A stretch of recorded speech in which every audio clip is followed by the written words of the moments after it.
course. Next up, speeding through it, we have got from Koreatown Ghost Story, Teddy Tan. Oh, fucked it. It only took a bit. Teddy Tenenbaum Minsun Park. Hello. Hello. How you doing? Are we? No, we can hear you. It's all good. Oh, Excellent. Good. Hi, how's it going? How are you? Yeah, not too bad. Not too bad. Would you like to tell us about your film? Yes. So a little background. There's a cultural belief among Koreans and I'm Korean, by the way, and other Asians about hungry ghosts, that if you die before you're married, that you're likely to come back as a restless, hungry ghost and haunt your family. So there's this tradition of marrying unmarried spirits to each other and doing wedding ceremonies. So to that end, this short film is about a young Korean American girl who accepts an Orthodox marriage proposal to marry a dead family friend in exchange for inheriting a huge fortune. And we didn't do the romantic comedy version of this, so you can imagine it doesn't turn out that great for anyone. What would the romantic comedy version of this look like, though? Just out of interest. That's next. Yeah, that might be illegal. So what about that concept made you want to make a film about it? Well, it's a personal family story, actually, because I had a cousin who died in an accident falling from a flight of stairs when she was 25, like 2 weeks before her wedding. And my aunt was devastated, and she was sure that she was being haunted, by her daughter. And so she went to see a Buddhist monk, and he told her that she was a hungry ghost and would need to be married off to another ghost. So there's actually spiritual matchmakers who do this. So she did that ceremony, and it just stuck with me as wouldn't it be crazy if this happened to a real woman marrying a dead, bridegroom? Ooh, that is so interesting. That feels like there's a lot of so many different avenues you could explore with that kind of story. How did you kind of nail down what was going into your film?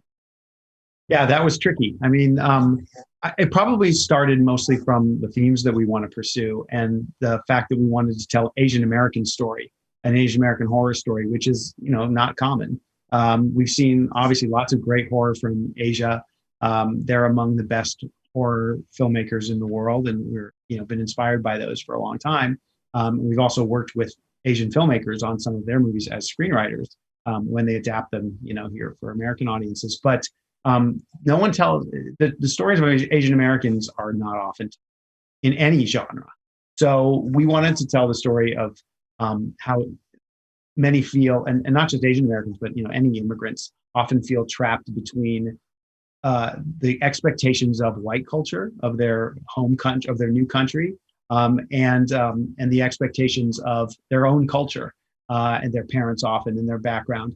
So we started with those themes, and the characters rose from there. We have Lyrica Okano from Marvel's Runaways as the lead, and the other lead, this other star of the movie, is Margaret Cho, who plays the mother-in-law from hell. Maybe literally. Antagonist. Yeah. That's the rom-com version, right? Yeah. It also came from wanting. I mean, we only ever thought of Margaret Cho in this role. It was crafted around her, and so once she agreed to do it, a lot of other things. Oh, that's really. So, what do you hope people take away from the film? Like after they've watched it, what do you hope they feel, I guess, or what do you hope they're thinking about? Out of them, basically. Fourth guest, and that is the first time that's been the answer, and that is a good answer. At the end of the day, that's it's what a horror movie. Yeah. Yes. How are we you want to gross finding? people out too. Oh, how are you finding? How are you finding Grimmfest? This is so we actually gave Grimmfest a work in progress. It was almost done. Maybe some sound, we're still finishing sound and music, but we really wanted to get to the deadline for Grimmfest because we know it's one of the greatest genre festivals in the world. And so it's our world premiere. and we really wanted to make that possible. And we're just so overwhelmed by the quality of the other films, both the shorts and the features, that it makes us even more proud and excited to be part of this program. And I guess this program, the Eastern Nights, I think everybody from here is also going to be in the main program in October. So we're super excited to see that, and hopefully we can make it there. That's our goal. That'd be fantastic. When is your short going to be screened at the Eastern Nights? Do you know? I don't know the exact date. Yeah, I have no idea. That's all right. I guess we should have prepared that. Yeah, sorry. In fairness, so should we. So, I have a PDF of names, so I'm just like, we're the only Asian themed short that night, but there are 2 other shorts I think that have Korean filmmakers in them, so we're very excited behind them. So we're very excited to see them. Oh, very cool. I think we have come to the end of the 5 minutes that we have with you, but thank you so much for coming on the show. Everyone in the chat, give their shout outs for the creators of Koreatown Ghost Story.